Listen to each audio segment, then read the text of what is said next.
মাঝে মাত্র একটি দিন বাকি সেকেন্ড রাউন্ডের রেজাল্ট আউট হতে। সকলেই চিন্তিত রয়েছে সেকেন্ড রাউন্ডে কি হয়। এটা নিয়ে অনেক ভিডিও হয়েছে। আমি এইসব হিসাব করতে করতে খেয়াল করলাম, এই যে প্রতি বছর যে কাট অফ বাড়ছে, এর কারণটা কি? এর জন্য কি কারণে এটা এরকম কাট অফটা বাড়ছে? আসল রহস্যটা কি? দেখো, অনেকেই বলতে আরম্ভ করছে সামনের বার নাকি 650 কাট অফ যাবে। আমি এগুলো মানি না। ধরো প্রশ্ন খুব যদি সহজ হয়, খুবই সহজ হয়, জলের মতন সোজা হয়, তাহলে তো 700 কাট অফ যেতেই পারে। তাহলে তো কিন্তু 650 যুক্তিটা খাটে না। আবার খুবই কঠিন যদি হয়, খুবই শক্ত প্রশ্ন হয়, তাহলে 500, 450 বা 600, 550, অর্থাৎ যেখানে খুশি হতেই পারে। আসলে ব্যাপারটা মেধা। এক একটা বছরে এক এক রকম মেধা থাকে।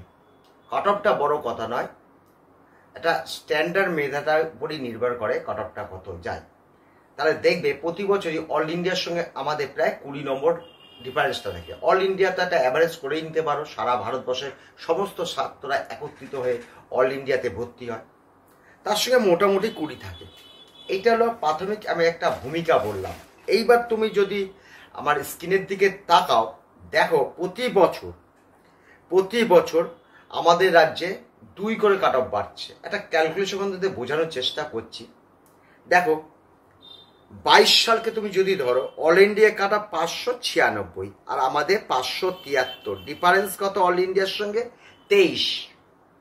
এবং 23 সালে দেখো অল ইন্ডিয়ায় 610, আমাদের 589। ডিফারেন্স কত? 21। মানে আমরা 2 নম্বর তোমার হলো কাট অফটা বেশির মধ্যে চলে গেলাম। অল ইন্ডিয়া 23 গ্যাপ ছিল, মানে আমরা বেশ নিচের দিকে ছিলাম, অল ইন্ডিয়া কাছাকাছি চলে গেলাম।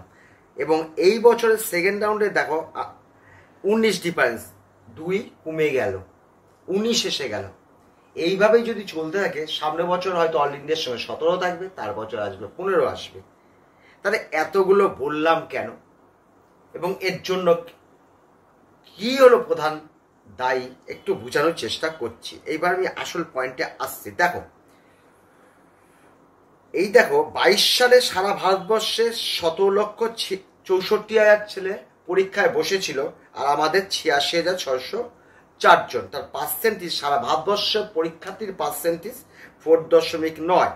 এবং 23 সালেও দেখো 5.3, 24 সালেও দেখো 5.2। অর্থাৎ তুমি অ্যাভারেজ 5% ধরে নিতে পারো। তাহলে ছাত্র এক থাকছে। তাহলে এখানে কি প্রমাণিত হয়?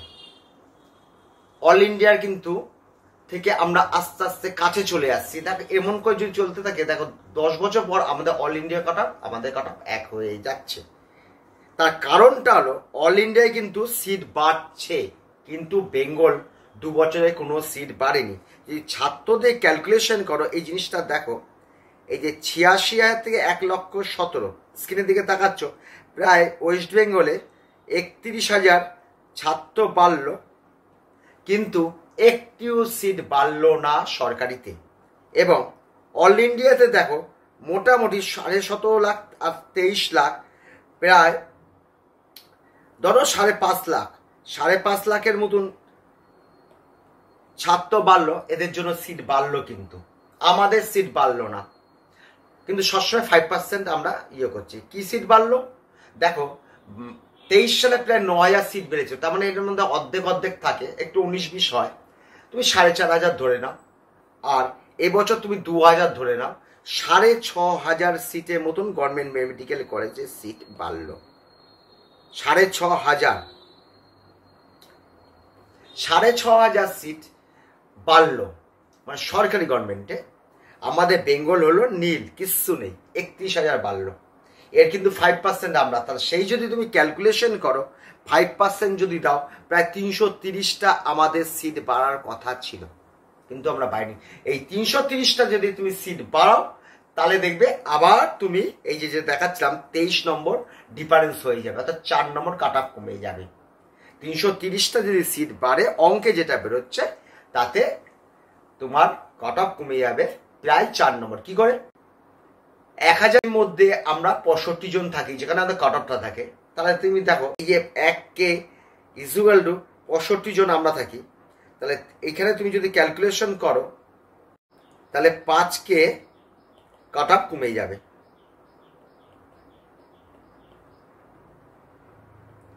5K কাট অফ কমে যাবে। তাহলে 5000 যদি তুমি যদি দেখো 39 থেকে 5 যদি 44 ধরো, তো 5 নম্বর কাট অফ কমে যাবে। তাহলে 5 যদি তুমি এই 19-এর সঙ্গে যোগ দাও, দেখবে অল ইন্ডিয়ার সঙ্গে এক হয়ে যাচ্ছে।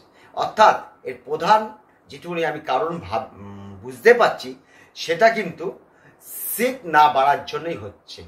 31,000 ছাত্র বেড়ে গেছে, 31,000, কিন্তু একটিও সিট না বাড়ার জন্য এই হলো এর পরিণতি দাঁড়াচ্ছে। সামনের বার অন্তত তুমি মনে করো 500 সিট বাড়তেই হবে সরকারি। 500 মানে 5%, 15% যদি বাদ যায় তাহলে 425 পাবো। তাহলে কিন্তু অল ইন্ডিয়ার সঙ্গে এই 22-23-এর গ্যাপটা গিয়ে দাঁড়াচ্ছে। এবং আমাদের কাট অফটাও 5,000 কমে আসবে। অর্থাৎ এই বছর যদি সেটা হতো প্রায় 31-30 কাট অফ যেত। এবছর যদি সেটা সিটটা বাড়তো তাহলে 31-30 এরকম গিয়ে দাঁড়াতো, কিন্তু সিট তো বাড়ছে না। ছাত্ররা আর কি করবে, এইটাই বলার ছিল। ছাত্ররা নিজেদের নিজেকে দোষারোপ করছে যে হয়তো আমার পড়াশোনা হচ্ছে না ঠিকঠাক। তাই এটাই হয়তো কারণ একটা হতে পারে। এটা আমার চোখে পড়েছে, তাই তোমাদের সঙ্গে শেয়ার করলাম।